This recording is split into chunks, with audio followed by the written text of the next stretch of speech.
من الشيطان الرجيم. بسم الله الرحمن الرحيم، والصلاة والسلام على سيدنا ونبينا وطبيب قلوبنا وشفيع ذنوبنا أبي القاسم محمد صلى الله عليه وآله وعلى أهل بيته الطيبين الطاهرين المعصومين عليهم السلام ولعنة الله على أعدائهم أجمعين من الآن إلى قيام يوم الدين. أما بعد، قال الله تعالى في محكم كتابه الكريم: بسم الله الرحمن الرحيم، قد أفلح من زكاها، صدق الله العلي العظيم. رب اشرح لي صدري ويسر لي أمري وَاحْلُلْ عُقْدَةً مِنْ لِسَانِي يَفْقَهُ قَوْلِي.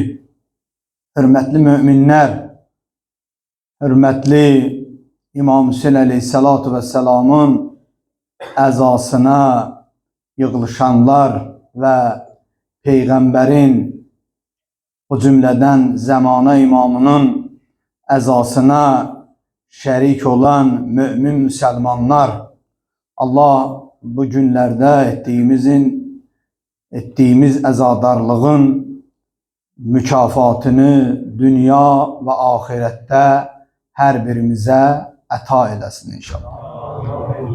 Bir tane Fikret Emi'ye bir yer verin, onun yeri narahattı. Yok orada oturmadı, xahiş ederim. Zamanlardan bir yer, Hacemi oraya geçin. Yok narahat olur ama xahiş ederim, geçin orada otur. Allah razı olsun. Allah ibadet itaatlerimizi kabul eləsin inşallah. Allah bizlere de tevfik inayet eləsin ki bu bir neçə günü inşallah təqribi hələ 10 günde bizim məscidimizdə məclislər davam edəcək. Allah irade, iman bize bəxş eləsin ki bu məclislərdə səhlənkarlıq eləməyək. Üzrü olmadan bu əzadarlığa gelmeyen mümin Müslümanlara da Allah insaf versin. Allah onların kalbine de Hazreti İmam Hüseyin Aleyhisselatü Vesselam'ın özünün ve meclisinin məhəbbətin bəxş eləsin. En asası İmam Hüseyin Aleyhisselatü Vesselam'ın qiyamının mahiyyətini Allah onlara dərk etmeyi nəsib eləsin ki gelip bu əzadarlıqlarda iştirak eləsin. Baxsaq, Ərbəyin gəlir qarşıda, maşallah adam da çox gedir, amma gəlirsən imamın məclisinə, vəziyyət ürək açan deyil, acınacaqlıdır. Allah özü bizə kömək olsun. Biz dünən Həzrət İmam Hüseyin Aleyhisselatü Vesselam'ın qiyamının mahiyyətindən danışdıq ki bir hisseden, yani o hemen hadisin bir hissesini danıştık ki İmam Hüseyin Aleyhisselatü Vesselam buyurur ki mən ne keyf çekmek için, ne tekebbürlü etmek için, ne fesadı yaymak için, ne zulüm etmek için evimden çıkmamışam. Mən çıkmışam ki babam peygamberin ümmetini ıslah etmek için. Biz bu hakta danıştık ama qeyd elədik ki bizim vəzifəmiz də o cümlədən Həzrət İmam Hüseyin Aleyhisselatü Vesselam'ın hədəfi ki olub insanları ıslah eləmək, bizim də məqsədimiz və hədəfimiz bundan ibarət olmalıdır ki, hətta rivayətdə dedim ki bir ümmətin içində bir şəxs digər bir şəxsi ıslah eləməsə, yəni ıslah etməyin zəruri olduğunu hədisdə qeyd elədik. Ama bunun için ümdə məsələ insanın birinci özünü ıslah etmesidir. Çünkü eğer bir insan özünü ıslah edə bilməsə, qeyrisini ıslah etmesi mümkünsüzdür. Kur'an-ı Kerim'de Allah Teala buyurur ki, öz etmediğinizi niye diyorsunuz? Özünüzün o icra etmediğiniz işleri veya o işlerdeki səhlənkarlıq edirsiniz. O işlerin halal, haram olmağına dikkat etmirsiniz. Onu niye diyorsunuz? Sonra ayənin ardında buyurur ki, Allahın ən xoşu gəlməyən, belə deyək, acığı gələn ayə, yəni bu cürdə, xoşu gəlməyən, ikrah etdiyi şey, özünün etmədiyi şeyi digərinə deməkdir. Burada açıq-aşkar bəyan olunur ki, bir insan əgər birini islah etmək istəyirsə, istər ailədə olsun, istər qohumluqda olsun, istər qonşuluqda olsun, istər nə bilim yaşadığı məntəqədə olsun, məmləkətdə olsun, harda olursa olsun, əgər özü islah olunmayıbsa, o digərlərini islah edə bilməz. İmam Cəfər Sadiq əleyhissalatu vesselam bilirsiniz nə deyir? Deyir ki, o insanlar ki özü islah olunmayıblar, amma digərlərini islah etmək üçün çalışırlar, danışırlar. Kişi namazı vaxtında qılmır, namaz qılmır və ya səhlənkarlıq edir, nə bilim malının zəkatını vermir, xumsun vermir, halal harama diqqət etmir, haram məclislərdən boyun qaçırtmır, Allahın qadağa etdiyi şeylərdən çəkinmir, rahatlıqla o işləri görür, amma başqasına elə bunlardan danışır, elə rahatlıqla danışır, elə rahatlıqla halal haramdan danışır, sanki insan onun danışdığına qibtə edir. İmam buyurur ki, bu cür insanlar ki, özü islah olunmayıb, digərlərini islah etməyə çalışırlar, onun danışdığı insanların qəlbindən elə süzülər ki, necə ki, bərk bir daşın üzərinə yağış töküləcək, yağış yağacaq, o daşdan o yağış suyu süzüləcək. Eyni ilə birinə danışdığın sözün təsiri o cür olacaq. Odur, bunun üçün ümdə məsələ bundan ibarətdir ki, insan gərək əvvəl özünü islah eləsin, sonra başlasın digərlərini islah etmək. Digərləri, yəni özünü islah etdikdə öhdəlik düşür, ailəsini islah eləsin, uşağını islah eləsin. Sonradan qonşusunu, qohumunu bu minvalla artıq, belə deyək, mərtəbə gedib müəyyən dairələrə bir təsir edə bilsin. Baxın, Qur'an-ı Kərimdə də Allah Teala buyurur ki, Şəms surəsində Qəd əfləhə mən zəkkəhə, nəfsini təmizləyən şəxs, nəfsini təmizləyən uğur qazanmışdır. Sonra buyurur, və qəd xabə mən dəssəhə, nəfsini günahla bulaşdıran şəxs məyus və məhrum olmuşdur. Bu iki ayə, amma indi burada Quran oxuyanlar var. Şəms surəsinin əvvəlinə baxsan, bu iki hədəfi, məqsədi demək üçün Allah Taala 8 dəfə and içir. 8 ayə deyir, gəlir 9 qəd əfləhə mən zəkkəhə, 9-cu ayə, bir də 10-cu ayədə deyir ki, və qəd xabə mən dəssəhə. Kim öz nəfsini bulaşdırsa, yəni günahla öz nəfsini bulaşdırsa, o məyus və məhrum olanlardan olacaq. Məhrum olacaq. Baxın, özü də and içir həmən surənin əvvəlində Allah günəşə, aya, yerə, yerdəki olan işıqlığa, nə bilim, bütövlükdə insana zəruri olan şeyləri Allah and içir. Baxın, Quran-ı Kərimdə Allah Teala çox yerdə and içir. And içir əncirə, and içir zeytuna, and içir atların ayağının səsinə və ya müxtəlif baxsus Allah Teala and içir. Amma burada xüsusi şeylərə Allah, önəmli daha doğrusu şeylərə Allah Teala and içir. Burada Allah ömür versin, Ağam Məkarim təfsiri nümunədə və ya digər təfsirlərə baxsaq, baxırıq, görürük ki, burada qeyd edir ki, iki səbəb var Allah lazımlı şeyləri and içmək. Özü də burada ən çox and içdiyi şeylərdə önəmli şey günəşin olduğunu Allah qeyd edir. İşıqlığa and içir, günəşə and içir, aya and içir. o güzel qeyd edir ki, deyir, güneş o kadar önemli bir şeydir ki, hatta yağışın yağmağı güneşten asılıdır. Güneş olanda buxarlama gedir dəryalarda, okeanlarda, onun vasitəsilə yağış əmələ gəlir və sonradan ağa buyurur ki, sonradan yerə yağış yağır, cücərir hər yer, yenə də onunla kifayətlənmir. Güneş o yerə dəyməsə, o yerdə baxmayaraq yağış yağır, heç nə cücərməyəcək. Baxın, bir o güneş olmayan yerdə bir şey əksən görürsünüz, fayda olmuyor, nəticə əldə edə bilmirsən.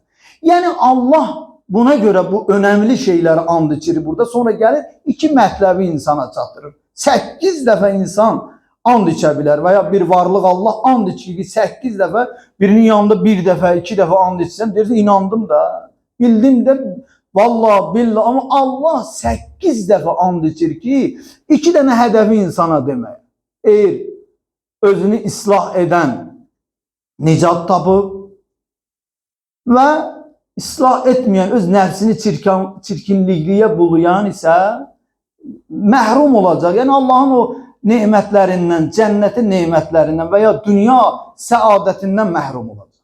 Burada iki səbəb bu 8 andını qeyd eləyir. Deyir ki, bir, məsələnin çox önəmli olmağı ki, məsələ çox önəmlidir. Adi gəlməsin, elə Quranı aç və şəmsi və duhaha, elə Allah and içir bir aya, güneşi and içir, sən də oxu. Ümumiyyətlə, insan Quranı oxuyanda gərək biraz təfəkkür edər. Allah niyə arda-arda and içir? Arda-arda and içir, məsələnin diqqətli olma. Yəni, insan özünü islah etməlidir. Əgər islah etməsə, ay insan, bir onu deyir ki, məsələ önəmli bir məsələdir. Bir də bu and içdiyi şeylər, o şeylərə ki, and içir. Demək istəyir ki, sizin üçün zəruri olan şeyləri bəxş eləmişəm sizə. Ən önəmli şeyləri sizə bəxş eləmişəm. Bu nemətlərimin müqabilində, bu qədər gözəl şərait yaratmışam, nemətlər vermişəm sənə. Bu nemətlərin müqabilində necə ola bilər ki, özünü islah edə bilməyəsən? Necə ola bilər ki, özünü düzəldə bilməyəsən? Adam suyun içində qərq olunur, amma qusul nədir bilmir. Baxın, Allah elə insanlara məsələn deyir, amma demək istəyir, sənin üçün suyu buna görə yaratmışam. Amma özünü paklamalısan, mənəvi baxımından adam suyun içində qərq olunur, dəstəmaz almaq qaydası nədir və ya dəstəmaz nədir dərk eləmir. Allah bu cür insanlara buyurur ki, bu şeylərin müqabilində necə ola bilər ki, sən islah olmayəsən? Necə ola bilər ki, özünü düzəldə bilməyəsən? Odur, insan üçün önəmlidir bir hədəfə yetişmək üçün əvvəla gərək özünü islah edə. Özünü islah etməyən şəxs mümkün deyil cəmiyyətdə, ailədə də sözü keçərli olmaz. Dostluqda da sözü keçərli olmaz. Qohumlar arasında da sözü keçərli olmaz. Amma baxın, bir sözünün təsiri olan insanlara baxın, bəzən görürük, çox kasıb, mümin, belə deyək, nə gücü var, nə zərbə zorbu var, nə yaxşı danışığı var, amma insanlara dediyi söz o qədər təsir qoyur. Niyə? Çünki o özünü paklayır. Çünki onun daxili pakdır, onun ruhu pakdır, onun mənəviyyatı pakdır, onun dili pakdır, onun ağzı pakdır. O sözlər ki, onun ağzından çıxır, dili tərpənir, dişi tərpənir, o şeylər natəmiz şeylərə bulaşmır. Çünki özünü islah edə bilir. Qur'an-ı Kərimin digər ayələrində də Allah Teala buyurur ki, ya eyyuhəllezine amanu aleykum enfusakum. Yenə də insana dönə insanın özünü tapşırır. Aleykum enfusakum. Sizin özünüzü özünüzə tapşırıram və ya özünüz özünüzə baxın. Özünüz özünüzə diqqət edin. Başqası sənə necə baxa bilər, səni necə düzəldə bilər? Başqası sənə bir kəlmə söz deyə bilər, bir ayə deyə bilər, bir hədis deyə bilər. Amma səni düzəldə bilməz o. Sənin düzəlmək birinci usulun özün öz üzərində çalışmağın.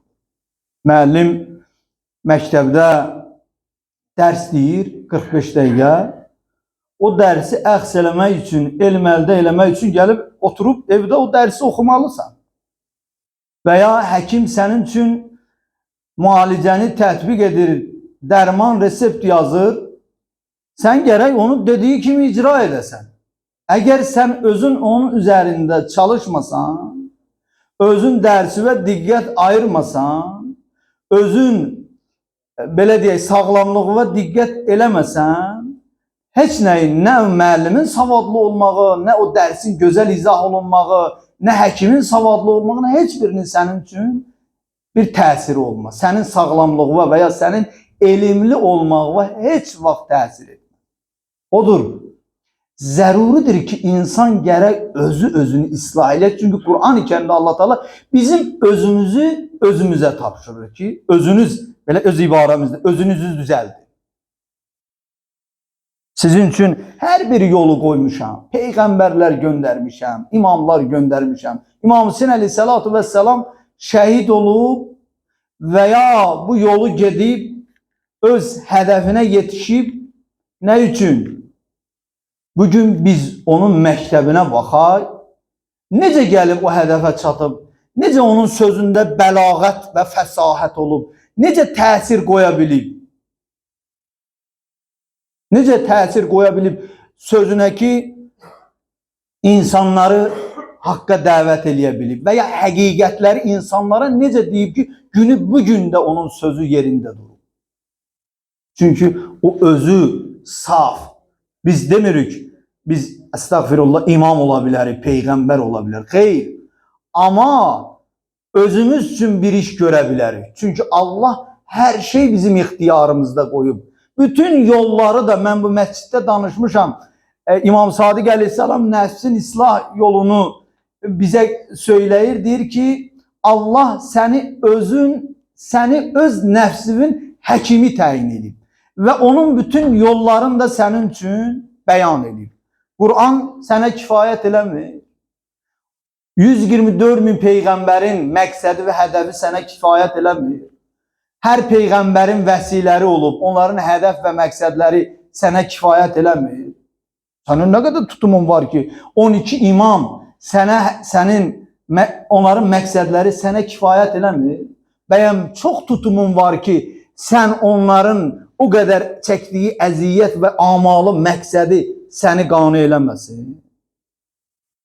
Bir normal insan, belə deyək, islah olmaq istəyən insan, adi bir insanı, nəinki imam peyğəmbərin hələ kəlamları ilə, adi bir insanın sözü ilə görürsünüz, müsbət bir hala gəlib dəyişilə bilir. Nədir bəs, niyə islah oluna bilmirik?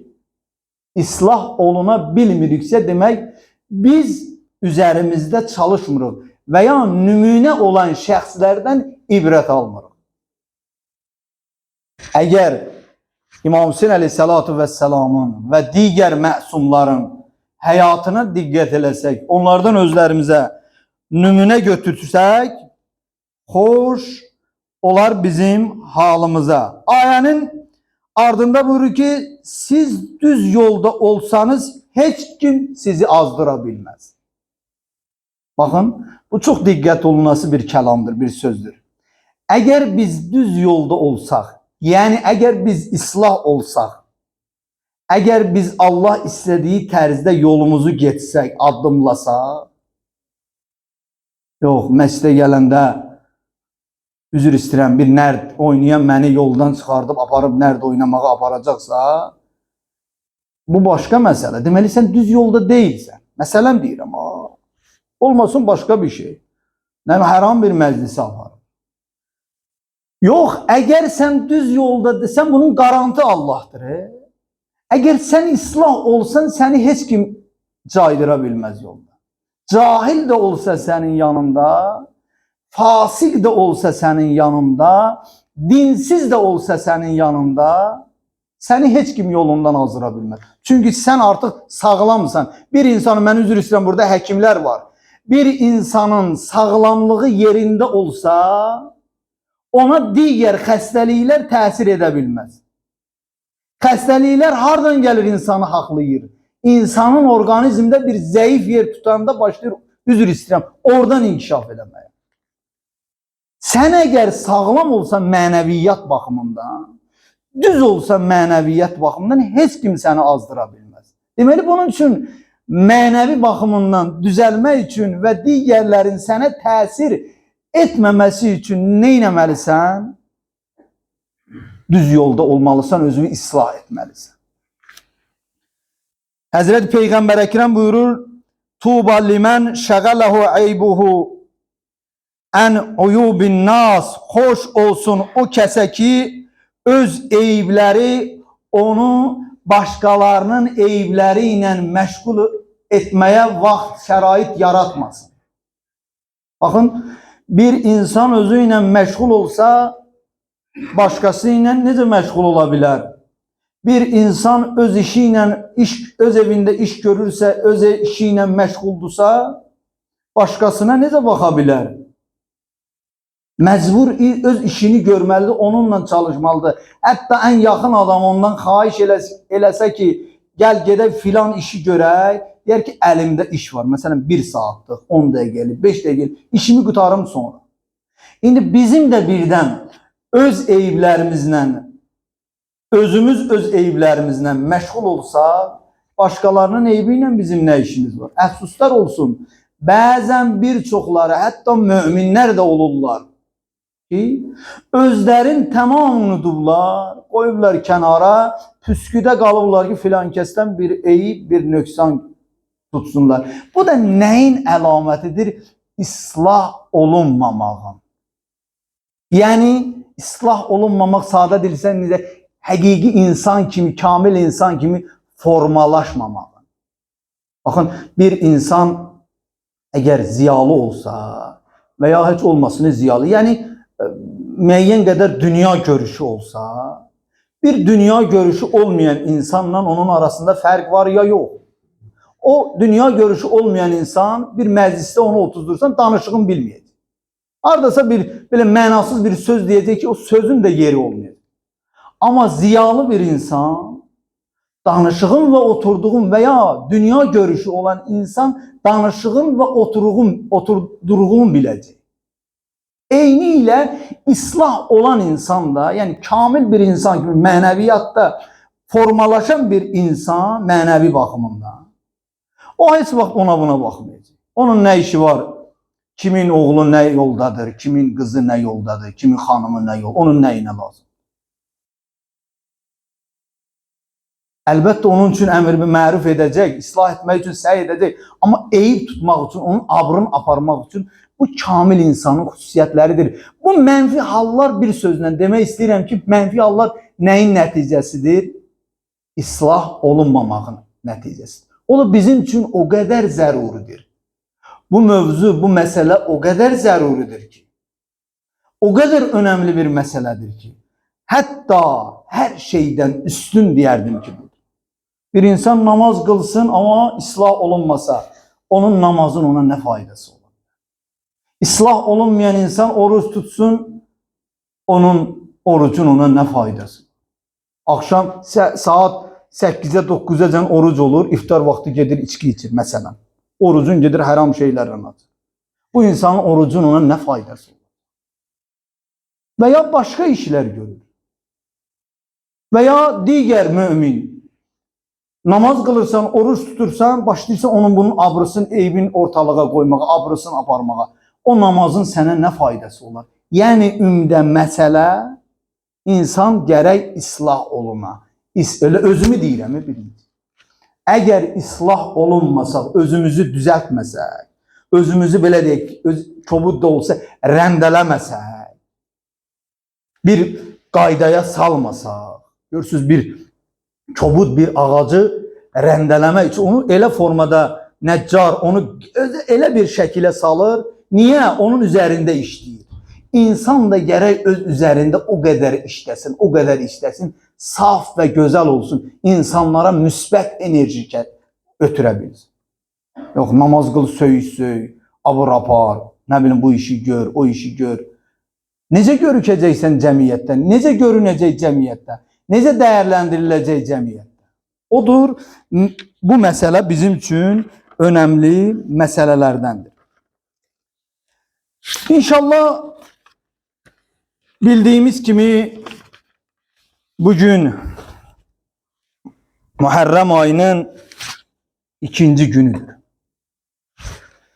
Bilirsiniz, elə bu səhnəni də görsəniz və ya olan əziyyətləri düşünsəniz, Peyğəmbər Əhl-i Beytinə, Əhl-i Beytinin həyatına diqqət eləsəniz, görərsiniz ki, belə bir əzəmətli şəxsin bu qədər əziyyət çəkməsinə səbəb nə idi? Və ya Allah niyə bu qədər səbr edirdi və görürdü ki, dostu bu əziyyəti çəkir, məqsəd nə idi? Yəni, bu tarixi qissəni və ya zikr müsibəti də inşallah danışaram. Tək ağlamaq da lazımdır, kədərlənmək də lazımdır. Amma o göz yaşları da düşünülərək axıdılsın. Düşünülərək o göz yaşları axıdılsın, daha çox insanın ruhuna təsir olacaq. Bildiyimiz kimi bugün Həzrət İmam Hüseyin əleyhissalatu vesselam Kərbəlaya gəlib yetişib. Elə bir məzlum imam, mən dünən də qeyd elədim, qız gəlinləri ilə, körpələri ilə, yaxınları ilə, ən sevdiyi, sadiq olan insanları idi yanında. Onlarla belə Kərbəla çölünə gəlib yetişirdi. Bilirsiniz, İmam Hüseyin əleyhissalatu vesselam Kərbəlaya getmək niyyətində deyildi ki, həc vaxtı, yəni Zilhiccə ayının 8-də Məkkəni tərk elədi və Həzrətin məqsədi Küfəyə getmək idi. Küfəyə getdikdə Qəsr Bəni Muqatil adlı ərazi ilə Neynəva adlı ərazi arasında, bunlar da Küfə ilə Kərbəla arasında yerləşən bir ərazi idi. Həzrət Şəraf adlı bir məntəqədə istirahat edirdi. Belə deyək, xeymə qurmuşdu, çünki yol gedirdilər, daimi yol gedə bilmirdilər. Və Hür, Allah onu rəhmət eləsin, qəribədir. Hür, İmam Hüseyin əleyhissalatu vesselamı Kərbəla çölünə yönləndirən bir şəxsdir, amma bugün minbərlərdə ona rəhmət olunur. İnşallah Allah onun məqamını daha da uca izzətli eləsin inşallah. Əlbəttə uca və izzətlidir. Bu haqda da danışacağıq. Hür gəldi, İmam Hüseyin əleyhissalatu vesselamın qarşısını aldı, dedi, səni Küfəyə qoya bilmədim. Nə Mədinə istiqamətinə imama yol verdi, nə Küfəyə getməyə yol. Dedi ki, mənə xəbər yollayıblar ki və tapşırıq verilib ki, səni bu məntəqələrdən kənara qoymayaq, bu səhra tərəfə, çöllüyə tərəf sıxışdırım ki, amma hələ müharibə, İmam Hüseyin əleyhissalatu vesselam imama dedi ki, hələ müharibə etmək fikrində deyildik. Daxilən narahat idi bu işə görə, amma bir ordunun sərkərdəsi idi, bir rəhbərin sərəncamına tabi olan bir şəxs idi. Həzrət İmam Hüseyin əleyhissalatu vesselama dedi ki, bəs vəziyyət budur. İmam çox danışdı və ona kim olduğunu da dedi. Hətta bir küfəliyə danışdı, dedi, bilirsiniz, biz kimik? Bizə yol versələr, gedək Mədinəyə, bizim evimizə, Cənab-ı Cəbrailin gəldiyi o evə, Cənab-ı Cəbrailin ayaq izin sizə göstərim. Mən o şəxsəm, mən o peyğəmbərin oğluyam. Məni niyə burada sıxışdırıb bir kənara qoymursunuz? Mən vətənimə gedim və ya buranı tərk edim. Yazırlar, səhər idi. Artıq İmam Hüseyin də öz əhli əyalına belə yol tədarükün görəndən sonra dedi ki, yol gedək. Getmək istədikdə Küfə tərəfdən bir qasid gəldi. Bir məktub gətirdi, Hürrə verdi, dedi ki, bu məktubu İbn Ziyad verir.